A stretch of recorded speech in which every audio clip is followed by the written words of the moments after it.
Welcome to the show today. Today I have David Wood on the show, and he's the founder and CEO of Wadappt.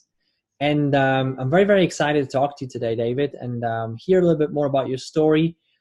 We talked last time a little bit about that already. So welcome to the show. Thank you, Daniel. It's a real pleasure to be here. Thank you for being here. So let's start with your story, and let's go into some specific pieces and parts of it. Can you share maybe one or two moments that you feel really shaped you along the way, shaped you as a human being, shaped you as an entrepreneur, shaped you as a leader? Yes. One of the key things that has sort of stayed with me my whole life, my background is actually in investment banking, and IT and that whole space, and in finances. But one thing that has always stayed with me is the fact that I grew up on a farm.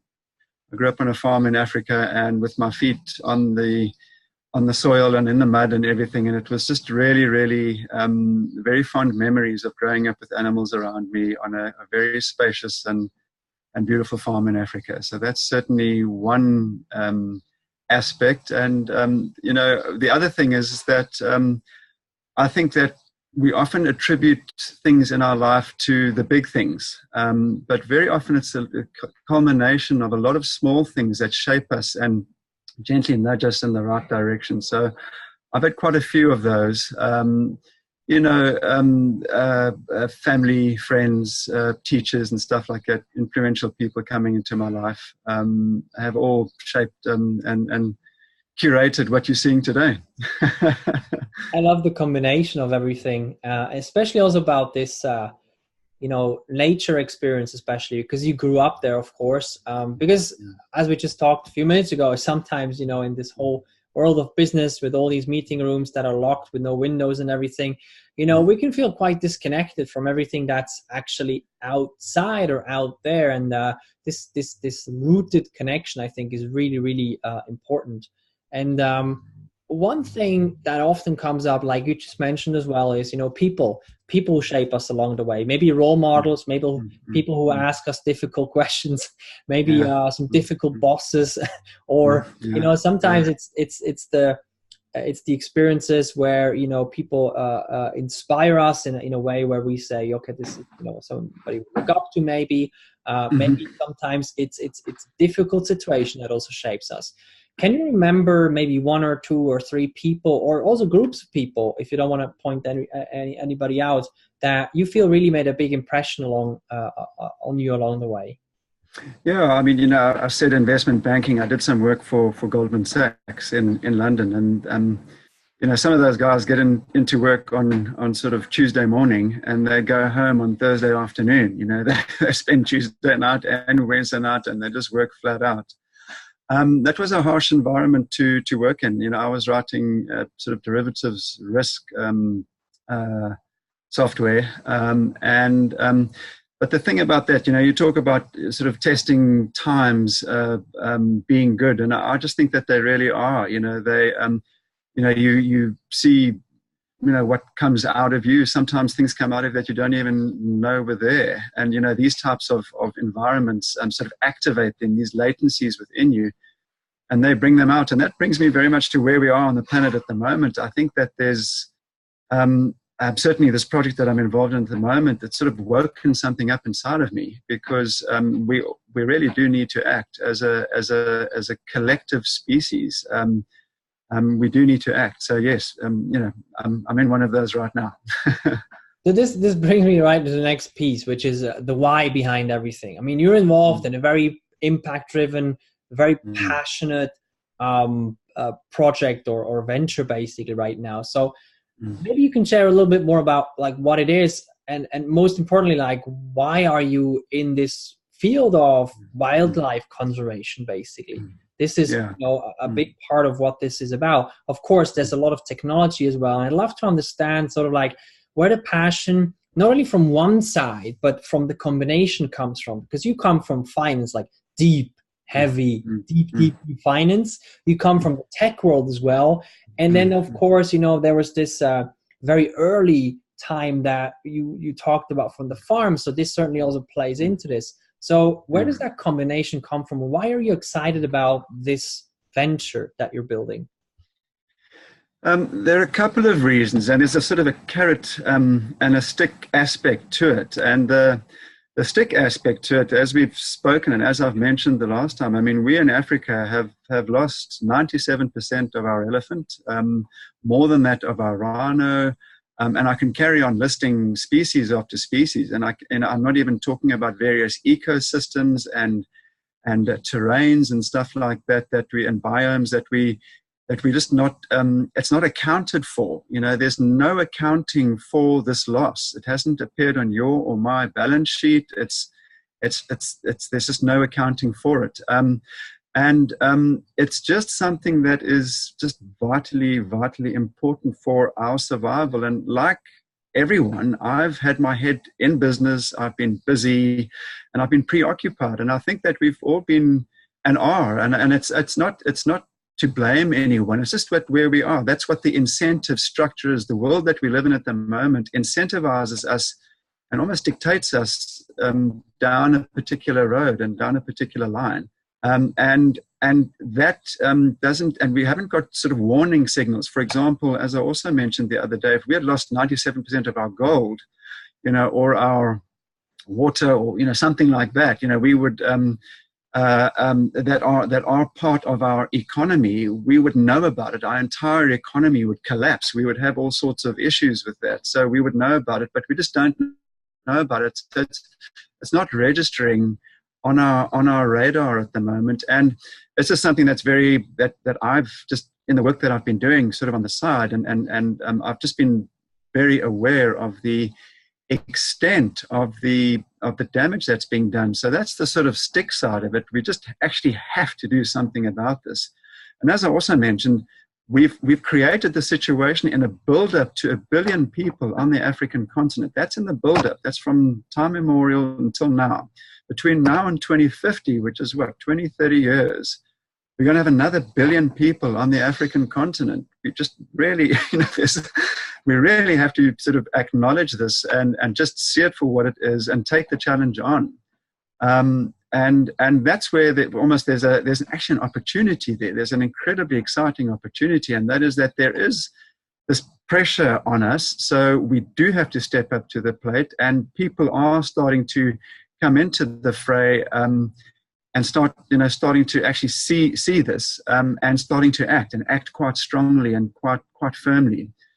At the same time, we just have this remarkable technology that is emerging as we are dealing with all of this. Blockchain being a primary sort of candidate to potentially help. AI is another technology, and various others. But the long and the short of it is that the ability to innovate in, on, and around the financial space in particular, with the ability to actually now program money and to add intelligence to it, and all sorts of bits and pieces to that, really creates a phenomenal opportunity for us to create capital and put it into places where these markets have failed and where there is real pain, you know, and real trouble. And that's obviously what my platform is doing. It's combining different types of capital in such a way that, in fact, investors can go into these places which they haven't been able to go before,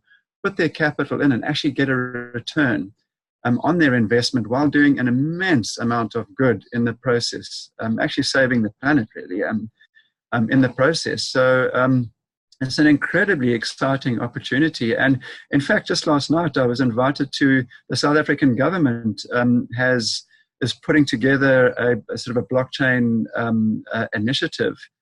So people are standing up, like even if government is standing, you know, all these people are standing up saying, hey, there's an opportunity here. Let's grasp it with both hands. There's employment, there's, you know, the furtherment of oneself and one's nation. And, you know, we can just really, there's a fantastic opportunity to actually just tie this all together and do some amazing stuff. Now, this is really, really powerful because it is an incredibly impact-driven topic, of course. And you combine it with technology. And we talked about this last time, and that's an edge that I find incredibly powerful. And I want to get your insights on that and better understand of also like how does it work? Because what I understood this is basically it's a profitable way of saving Africa's wildlife and do that sustainably.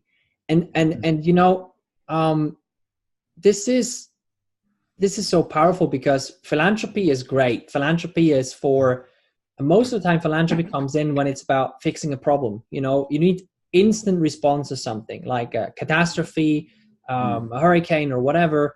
You need instant fixing the problem. You need instant response, but it's not sustainable because there's no sustainable model behind it. And on the other side, you got this, investing community basically, which is often investing in long-term things. And you seem to have putting them together, and you're putting them together and put technology as a layer on top of that. Tell me a bit more about how that works. Sure.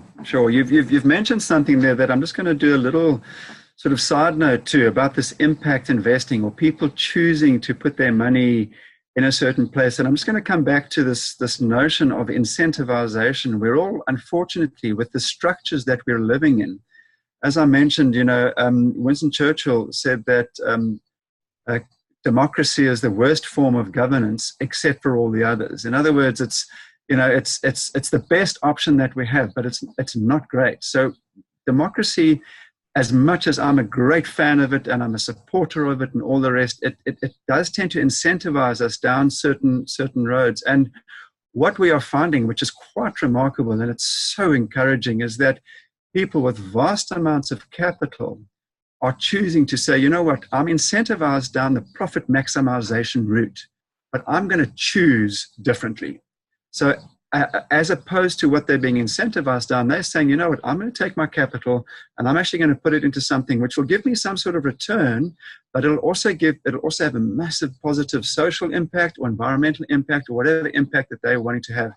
That's remarkable, because once you have consciousness, once you have people deciding to do something different, irrespective of what mechanism they're in, then you've got self-determination. Then you've got something that's incredibly exciting to see this sort of dynamic happening, because, we can then start asking ourselves the question, what do we want to create? As a species, what do we want to create? And that's when it starts becoming incredibly exciting, because we can make that choice to do that. So that's what the impact, that's an area which is growing phenomenally at the moment, which as I say, is very, very exciting. And we've got this problem with what are called externalities. And as I was pointing out, these problems that we deal with are externalities. They're external to the economy. And as you say, people try and come and plug sort of philanthropic capital or donor capital into that space. And in essence, what I'm doing is I'm saying, let's take investment capital. I'm using smart contracts on the blockchain, so that ensures complete transparency and automation. So it's not as if there's anyone in there meddling with the system. It's a smart contract that is signed up front. And in essence, what I'm doing is I'm saying to investors, I'm creating a facility for investors to come in and invest in these spaces where the market has failed. So you might ask, well, if they're going to invest in a place where there's no economy and no profitable business, how do I get my return? Well, what I'm doing is I'm backing that up. We've got a $3 trillion philanthropic or donor industry every year. And as you were saying, and as we've been saying, is that it's often a knee-jerk type of reaction. And a lot of that philanthropic capital doesn't reach the ground. A lot of it doesn't achieve its impact. There's a lot of friction in that space to actually even manage that philanthropic capital. So what I'm doing is I'm saying to the philanthropist, I'm saying, I will guarantee you your outcome.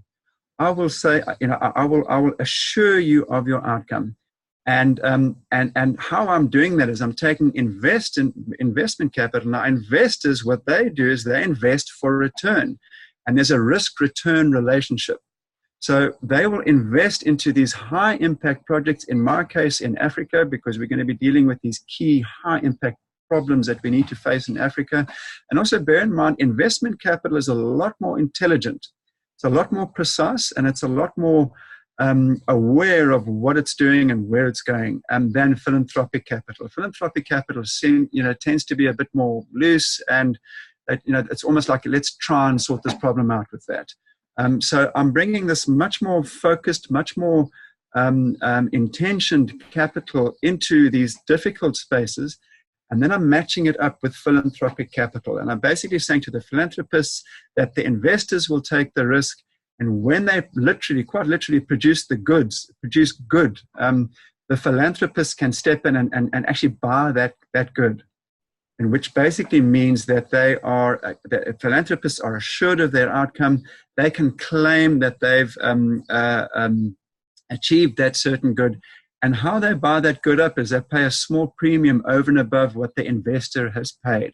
So the investor then gets a return on their investment, and in so doing has actually catalyzed. They've created a situation where they've enabled capital, much more capital, to flow into spaces much more intelligently than, say, just a standard sort of please give us some money, we want to try and sort the situation out. So there's a lot more intelligence, and there's a lot more of a catalyzing of the two types of capital, and there's quite a bit more technical detail in terms of a secondary market that we're creating to create all sorts of other bits and pieces, which, as I say, I mean, the opportunity for innovation in this space is just phenomenal. And I've been having some great discussions with people like the Swiss Digital Exchange, and various members in New York and DC and stuff like that, on and around this type of stuff. And there's a lot of excitement and quite a lot of momentum that we've built at the moment, which is very encouraging. I love this this way of putting those different types of capital together, using technology to really make this sustainable. Now, yes. I want to move a little bit into the lessons section, because that's always interesting to hear based on the stories from the past. What you learn and things like that. So can you remember or point out maybe one or two situations or stories where you feel like you learned something really important, something that stuck with you until today, something that you felt was absolutely essential for you to learn to get to the place where you are today, and what was sort of the context around that? I think the key thing is coming from theory to practice, and this is very relevant with what I'm doing now. The blockchain space is in many cases very overhyped. There's a lot of overhyped stuff happening there. And one of the things that I've really, when you live on a farm, or when you live in Africa, you have ideas, but to implement them, this environment is quite a bit harsher than, say, the more sort of fluid environments of Europe or the States. So in order to actually get these things working, get these ideas, to bring them from idea into actual practicality is not that easy. And that's one of the sort of big lessons that I've learned in terms of staying power, having to actually just stay at these things and persevere with them. But also just think very practically. Reach out into these grandiose ideas and everything, but then translate them, create the translation layers down into actual practical translatable stuff. And coming from South Africa, we have an incredibly diverse culture here. From various sort of economic sectors and cultural sectors and all of that. And when you're deploying solutions into this environment, you've really got to understand the people and the environment that you're deploying it into. And this is obviously something that we're working hard with and on. And so those are sort of types of things that I've learned along the way, which I think are very important. It's one thing to have a grand idea and all the rest, but to actually make it work, to actually translate it into something practical and workable is really, it's the difficult part, and it's the most important part. So yeah. I love it. Thanks for sharing that. Yeah, it's very true. And sometimes, like for example, myself, I'm a person who most of the time lives up in the clouds, and I'm very grateful for my wife because she has to feed on the ground. So we make a good team there. And I mean, this is sort of like something like, if you have a tendency to be up or sort of like down to earth, I think it's always absolutely important to work with a counterpart or several counterparts. That's what a team is at the end of the day for, or what a team is. Mm-hmm. And I mean, that is huge, like understanding that there's a whole range that needs to be covered, and you may not even be able to cover it yourself. But that bridge needs to be there, or the gap needs to be filled. That is huge. Yeah. I couldn't agree with you more. And when you are dealing with financial complexity, that's what we're dealing with in our project. When you're dealing with financial complexity, when you're dealing with blockchain complexity, when you're dealing with RT complexity, which is sort of a little bit separate to blockchain, and then also the complexities of Africa, there's just no ways. I mean, while I cover those areas, sort of just touching on them, and I understand them, there's no ways that one person can house that. All of that knowledge. And so it is important.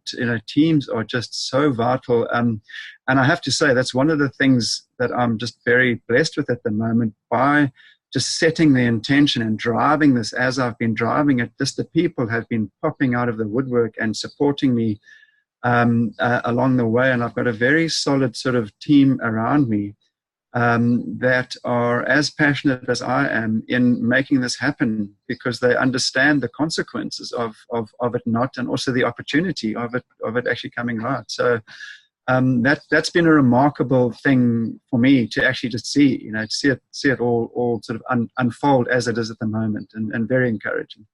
So this is something I want to touch on upon as well, from the team and how you get people together, because you've built several other companies. And you founded and built some other companies. And I'm always curious about, that piece. Because at the end of the day, everybody always says the same. Everybody always says the most important ingredient for success is having the right people on board, working with the right people, making sure people work together well, all these kinds of things. But of course, in that I always wonder, okay, what's the recipe? Of course, there is none. There's no template, none of that. There's only best practices and learning. So I'm always very, very curious about that. So first thing, so how do you bring the right people on board? Is this something that you actively look for the people? You just simply have, make sure that you have huge ears when you walk through life and listen? Or do you actively recruit for the teams? Like how do you build the team, so to say, or how do you bring the right people on board for anything like that? Yeah, I think that is a really great question, and I'd say it's got two equally important components to it. There's a very practical component. In other words, put an advert out there for a blockchain developer or this or that, that type of person. But what I have found, which is equally important, is that if you yourself are driven by what you're doing and you're passionate about what you're doing, yes, you've got to keep your eyes and ears open. And the synchronous things that sort of tend to happen, which you don't notice if your eyes and ears aren't open and you're not looking for that. So it's really just an awareness. But the key thing here, the key element that I would say, and it's sort of, you see it when we had Nelson Mandela as an incredible leader in our country, and I was privileged enough I didn't meet him, unfortunately, but I was in the same sort of room as him when he was talking about various things. And he was just someone, and he exemplifies what I'm sort of talking about here. He was just someone who was just deeply rooted and congruent with what he was doing and where he was going. And as a consequence, it just created this incredible magnetism for bringing good stuff, to him and around him and stuff like that. And to a much lesser degree, I'm sort of experimenting with that myself, because I've just, I'm driving something which I'm incredibly passionate about, and it just seems to work that way. If you're clear about the energetic component, what you're pushing out there, what you're emanating out as a human being, to your fellow human beings, I think that what that does is it creates a sort of magnetism that brings the right people in. And it's not always a fairy tale. Sometimes things are as they are, and we've got to be real. This is the real world. But it certainly is something which has been very, as I say, incredibly encouraging to just have people just pop out of nowhere to provide incredible help, and even join and put their sort of shoulder to the wheel and push this whole thing. So it's very, very encouraging. This is powerful what you talked about in terms of magnetism, because this is something I've experienced many, many times as well. And it's very interesting to hear you say, sort of like the awareness piece, because we have countless conversations all week long. We email all week long. And sometimes a little awareness can lead to incredible things, because you may simply ask a different question in an email. You may simply hear something else, because let's be honest, if we're in our conversation, we don't hear everything anyway. It's impossible for us to hear every single word, except if we have a brain that's designed for that, but most of us don't. And whatever we focus on, we see, and that's a really interesting one in terms of magnetism. Now, and another thing I want to talk about is, especially in this virtual world, digital world, where we have teams across the world, globally, all kinds of places. We're traveling all the time, everywhere. Half across the way is only 12 hours away, and stuff like that. How do you make sure people are working together well? Meaning, like, very practically, when you have a team, they work in different locations. Maybe they work from home, maybe they work from an office. Do you use specific tools to help everybody work together well? Do you do it sort of like on a basis of letting them figure it out by themselves, or how do you work with that aspect? It's sort of, again, it's a combination of a couple of things. The one is, as a sort of the person architecting the idea, and I'm talking just about the idea, not architecting the software, but architecting the idea. I've done a lot of work with teams remotely, and I haven't got a problem with that. It works very well, but I'm sort of tending towards getting people back into a room and having that face-to-face interaction and sort of human-to-human touch type of thing.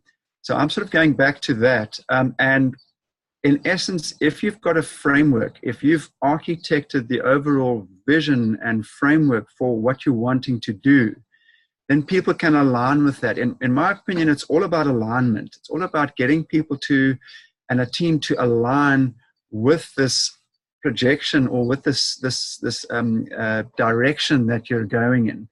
And specifically, I just happen to be in a very lucky space with this particular project. It's so clear about what needs to be done. And so a lot of people are aligned and thinking down those lines. So a high-level overview, architect it, get the high-level sort of stuff in, and then the specialists on the blockchain side, on the security side, on the conservation side, and all that type of stuff, they then go and think. And we sort of come together and just combine, all of that knowledge and mix it all together in a combined environment. But as we're talking now, I mean, you're sitting in Switzerland, I'm sitting in Cape Town. We can do this. It's very doable. So we can have meetings on forums like this, and I'm very much for it. It's just funny that sometimes you have a meeting and you have a chat and you think about something and everything, and as you're walking out, an idea comes to you, and you can only really share that with people around you, and the conversation in the corridor, the corridors type of thing sort of happens, and ideas can land, which doesn't happen in the remote sort of working type of environment. So pluses and minuses for both. From a productivity point of view, at the end of the day, if someone doesn't want to work, they're not going to work. It doesn't matter what documents you sign. It doesn't matter how what you do to them. It really is, again, it boils down to, at the first port of call, getting those people in who are keen, who are attracted by what you're doing, and working with them and being good to them, and just working with them down a particular path and building. And one of the things that us humans love is growth. We love to see something growing and being excited about and stuff like that, which then ties everyone in. I mean, if you enthuse about something, it pulls people into that whole thing, and as a consequence, can really just get a lot of productivity and a lot of energy out of people. And so that's pretty much it. No, I don't feel there's any real model to it, but that's sort of how I go about it. Yeah. I want to talk about the vision quickly, because you mentioned that as a very clear, one of the first things, that the vision needs to be clear and that you are in a space where you feel lucky that it is. I think it has a lot to do with you being clear about it. And I'm just very, very curious about that. So what makes a good vision? Like, are there certain aspects to it? Are there sort of like a standard set of questions you need to ask yourself to get to it? What makes a great vision that people can align with? Yeah, I think, again, I'm going to come with the two aspects. One is the external, practical sort of side of it. And then there's this internal dimension, which we often ignore as businessmen, as human beings. You know, we just ignore this. There's an entire internal dimension to us, providing us with information, insight, and everything, which we pretty much tend to ignore. So what makes a good vision? And I said I'm lucky, but having also said that, I mean, in this blockchain space, there are so many opportunities, and you're a little bit like sort of Alice in Wonderland with all the opportunities around you. So one does have to decide, cut away certain things and be clear about what you sort of want to do. So I think that is one thing. There is a need to choose your overall sort of aspect, and that is where the internal side comes in. And I think that's this idea of being driven, this idea of just connecting with one's core as a human being, and being true to that and driving oneself from that perspective, which, to be honest, I haven't been that good with through my life. You know, one uses practicality. You know, oh, I've got this to pay, so let me take that contract on, you know, and all that, and you sort of manage it from an intellectual sort of place, which is understandable. I mean, we all go through this. We have children; they need to get educated, you know, all this type of stuff. So it's not an easy thing. I'm not saying that, just follow, you know, your inner core and all will be fine. It's not that. It's not. It's a challenge, but within that challenge, I think it's the most magnificent. This thing called life is the most magnificent mechanism of actually teasing out, you know, what is your core and where do you want to go with it? And I think that once you align with that, a lot of the other things sort of fall into place. I love that, you know, you started with the internal aspect, because we sometimes tend to forget that. So we stay external, or we start external and then we're lost. We don't think we have, you know, the right thing. We can't figure it out. We don't have the right questions. And it's because we didn't start internally. And meaning internally, it really starts with a very deep why aspect of why we do what we do, and understanding sort of like what are we driven by and all these things. So last question I have is a little bit down the road. So let's say you're sitting in your rocking chair, you're 80 years old, and you look out on, you know, you're on your terrace or wherever you're going to sit, and you look back at your life. What is sort of the impact that you would want to see in the world, or the state of the world? Where would you like the world to be at that point? Gee, there again, I'm lucky. I've got a very clear idea of what I would certainly like to see, and I'm this is a global vision, but because I'm working in Africa, this is what it would translate to in Africa. I mean, for example, the EU identified 240 parks in Africa, wildlife parks, that were in need of urgent intervention. The trend and the narrative coming out of Africa is always this downward sort of everything's falling apart and getting worse and worse and worse. And that's really what's motivating me and driving me at the moment. So I would love to use the rest of my days and then sit on that porch one day and actually see that what we've done, the mechanisms that we've put in place, have catalyzed and created a situation where the species that we depend on as human beings and the ecosystems and the mechanism. I mean, just a little aside here. I mean, there's this massive urbanization at the moment because of the poverty in Africa, which basically means that there's massive opportunity to actually rewild and bring Africa back. Nature bounces back incredibly fast if you just give it a chance. You know, if you just give nature a chance, and we've got the technology, we've got the mechanisms. And these things can be completely self-sustaining mechanisms. So throughout Africa, I would just, and I mean, I can see this in Southeast Asia, I can see this in the Americas and stuff like that, and obviously in the oceans as well. I would love to see these interconnected ecosystems where us humans are living harmoniously. We've understood the mechanics of what we're living in, and we've internalized all the harm that we're doing with our activities in such a way that we are, we've learnt how to be on this planet as much more informed and aware and just caring human beings, because we can do that. We can actually put the mechanisms and the structures and everything in place financially, economically, socially, and all of that. So I would absolutely love to see that type of thing unfold. And it's right here. We just need to get our ducks in a row, and we can really activate this whole thing and actually make it happen, which is incredibly exciting. Yeah. What I love about this, is that it's not some distant thing, in a very distant future, because yes, it's a huge vision. Yes, there's still a big gap between where we are today and this, but the gap is not in the resources. The gap is not in what we need in order to make it happen. That's not the gap. And that's what I love about this, because it's not some wishful thinking, but what it actually is very practical. So it's the bridge between the very big vision, but also the practicality of it. So I love that. Thank you so much for sharing that, David. So we're going to, below this video, we're going to link to some sources, to your LinkedIn profile. We're going to link to the company page as well. So people can, on the one side, follow on what you're up to, on the exciting stuff that's happening, but also connect, on opportunities as it is, with any kind of thing, ranging from talents to investments to partnerships or whatever may come up. So David, thank you so much for being on the show. Daniel, I just want to say thank you. I mean, one of the things, as you know, is I'm driving this whole thing, and this exposure and this interview with you has been fantastic. And thank you very much for the opportunity, and look forward to talking further in the future.